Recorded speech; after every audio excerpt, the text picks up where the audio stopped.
Just wanted to post a video because I was having this issue and didn't know what to do. So my truck is a 77 Chevy C10 and I have the full painless wiring harness with the Painless Phantom Key that has since been discontinued.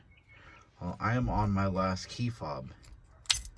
They don't sell replacements from Painless anymore. Can't get them.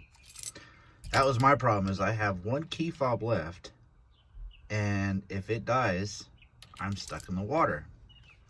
So I ended up, just to show, Phantom Key, unlock, locks. Works just fine, but it's my last key. Digital Guard Dog sells the exact same looking key. Looks the exact same, opens up, same buttons. The plus side is, I hope this helps somebody, is these do in fact work with the Painless Phantom Key. I reached out to Flaming River and was told that they're not sure, it probably doesn't work, they sell the same thing. I took a chance and bought this Digital Guard Dog and it works.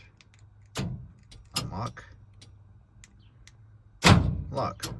Works just fine. Hope this video helps somebody else out, because I couldn't find the answer, so I'm posting my answer. Have a good day.